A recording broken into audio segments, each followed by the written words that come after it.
민주당 지지자의 80%가 실망을 했다? 물음표가 찍혀 있죠. 80%라고 구체적으로 말씀을 하시네요. 지금 얼마 전에 있었던 국회의장 후보 경선 민주당에서 뽑는 거였죠. 그런데요. 우원식 의원이 후보가 됐잖아요. 근데 더 주목을 받는 건 추미애 당선인이 후보에서 탈락했다는 점을 민주당 당원들은 지금 주목을 하는 것 같아요. 그래서 여러 가지 얘기들이 모습과 얘기가 나오는데 오늘 정청래 최고위원이 당원들과 관련된 얘기를 꺼내놉니다. 들어보겠습니다. 당원들은 탈당하고 지지율은 빠지고 큰일이 벌어졌습니다. 국회의장 후보 선출은 개인의 호호, 불호 문제가 결코 아니었습니다.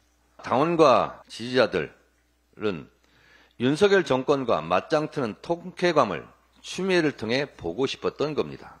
당원과 지지자 80%의 이런 상실감과 배신감을 치유해야 합니다.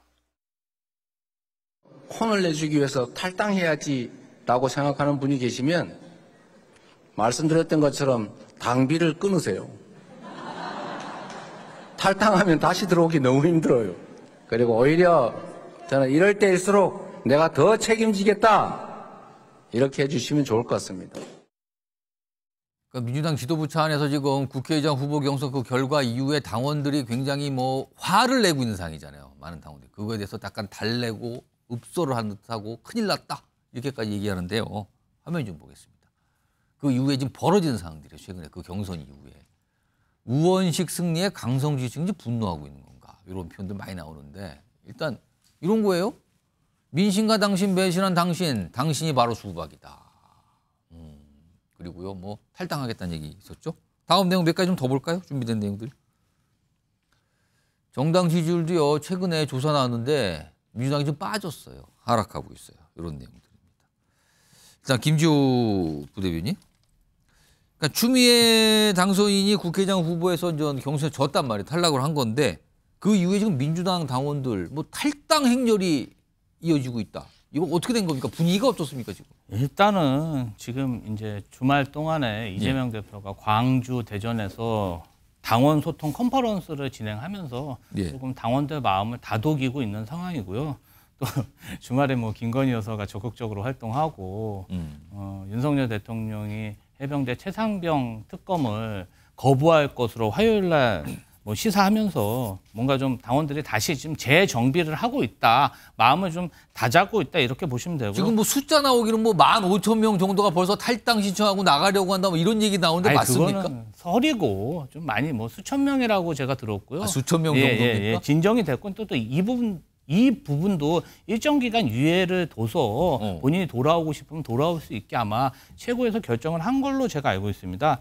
사실 추미애 의원이 민주당 당대표로 대선, 지선을 대승의 공이 크고 또 법무부 장관으로 좀 어려운 업무를 수행했고 이후에도 굉장히 좀 어려움을 많이 겪으셨습니다. 그럼에도 항상 개혁적인 발언을 하고 개혁적인 행보를 했기 때문에 당원들 사랑이 좀 남다르고 사실은 작년에 이제 이재명 당대표에 대한 체포동의안이 가결되면서 그때 이제 당원들이 굉장히 많은 상처를 받았습니다. 그래서 당원의 어떤 마음과 국회의원의 선택이 좀 다른 거에 대해서 많이 좀 실망을 했는데 이번에 이제 총선에 대승한 이후에도 당원이 압도적으로 지지하는 추미애 의원이 당선되지 않음으로 인해서 좀 많이 실망을 하신 것 같고요. 그런데 사실은 우원식 의원도 매우 훌륭한 의원이고 민주당 출신 국회의원이 있다는 사실도 굉장히 기쁜 일이고 행복한 고민이라고 생각합니다. 조금 있으면 민주당 시도당 위원장 그다음에 당대표 최고위원을 뽑는 전당대회가 개최되니까요. 당원들이 참정권을 적극 행사했으면 좋겠고 유권자는 표로 자신의 의사를 표현해야 제대로 대우받을 수 있습니다. 그래서 탈당은 하지 말아주셨으면 합니다. 이재명 대표와 가까운 걸 알리신 김지호 부대변인께서도 좀 당원들 약간 달래는 듯한 읍소한 발언을 해주셨는데 이번에 김철웅 교수님. 아니 분위기가 이렇게 되면은 국회의장 후보 경선에 나와서 당당하게 과반 이상 득표로 얻어 당선된 우원식 의원은 뭐가 되는 겁니까? 입장이 정말 너무 아주 애매하게 거기가 뽑혔다고 지금 분노를 하는 모습이 나타나고 있는 건데 이거 뭡니까? 어떻게 되는 겁니까? 그러면. 그런데 저는 우원식 의원 입장도 진짜 좀 고려해야 되는 부분이 있지만 한편 볼 땐 저는 좀 이해가 안 되는 게 당원들도 다 아는 그 강성 당원들도 다 하는 명심을 그럼 22대 그 이 당선 때 민주당의 171분의 당선자들이 몰랐을까? 지금 그렇게 간주를 하는 거잖아요. 그렇게 될 수가 없죠. 저는 여기에는 제가 볼 때 그 명심이 굉장히 좀 치밀하게 예. 계획된 그 명심이 이중 플레이가 이재명 대표 저는 이중 플레이가 있다고 보이거든요. 왜냐하면 그 원식 그 의원 같은 경우에는 끝까지 어떻게 보면은 이재명 대표와 가까운 정성호 의원이나 조정식 의원은 다 사퇴를 했는데 예. 원식 의원은 끝까지 갔거든요. 그건 제가 볼 때는 아마 이재명 대표가 결국은 이중 플레이 어떻게 보면은 명심이 두 개가 있었다 이렇게 저는 보이는 게 예. 결국은 거기에 따라서 지금 보니까 추미애 후보가 원래 단독 추대돼야 되는 부분은 어떻게 보면은 조금 그 원내대표도 지금 단독 추대되고 예. 앞으로 이재명 대표도 연임으로 가야 되는 추대를 받아 연임으로 가야 되는 상황에서 국회의장 후보까지 연임으로 가는 그 추대로 가는 부분은 상당히 조금 정치적으로 부담스러운 부분이 있었을 거거든요. 거기다가 이재명 대표에게 추미애 당선이 너무나도 불편한 누나죠. 왜냐하면 그냥 밥 잘 사주는 누나가 아니고 본인이 스스로 이재명 대표를 키웠다고까지 얘기를 했어요. 혼난다 그러고 하니까 예. 굉장히 무서운 어떤 누나고 어떻게 보면 추미애 의원이 만약에 국회의장이 되면 예. 2년 뒤에는 본인도 어차피 TK 출신이기 때문에 어떻게 보면 민주당의 대선 구도에 뛰어들 가능성도 굉장히 높거든요. 그렇기 때문에 저는 이재명 대표가 나름대로 그냥 우원식 후보를 앞세워서 예. 추미애를 떨어뜨리는 실제의 명심은 겉으로의 명심은 추미애였지만 본심은 결국 우원식 의원에게 있지 않았을까 이렇게 좀 보이고 계속적으로 저는 정청래 의원의 저런 걸 하는 거는 어떤 이재명 대표의 명심이 두 가지였다는 부분들도 얘기하지만 예. 결국은 본 선거에서 국회 본회의장에서 실제 국회의장 선거를 할 때 상당히 조금 반대표가 많이 나올 수도 있을 거 아닌가 이렇게 좀 보입니다. 그러니까 명심이 뭐 진짜 명심과 약간 드러난 명심 뭐 이런 분석이신데요. 이런 상황에서요. 어제 김경수 전 경남지사가 귀국을 했습니다. 일시 귀국. 김경수 전 경남지사는 뭐 친문의 적자. 그러니까 이재명 대표가 약간 색깔이 다르다고 통하는 정치인이잖아요. 그래서 주목을 받고 있는데 어제 귀국 모습 좀 확인해 보겠습니다. 아직 제가 말씀드린 대로 공부가 끝나지 않았고요. 그리고 일시 방문한 입장에서 지금 우리 한국의 현실 정치에 대해서 일일이 제가 언급하는 것은 적절치 않다고 생각을 합니다. 이렇게 어제 뭐 약간 조심스럽죠? 현실 정치에 대해서는 딱히 얘기할 사항이 아니다.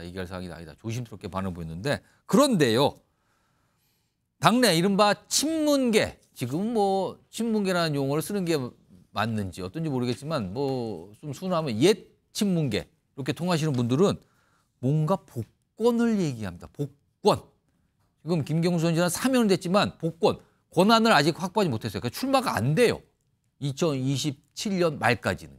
근데 이거를 복권시켜야 된다. 이런 얘기가 나오거든요. 들어보겠습니다.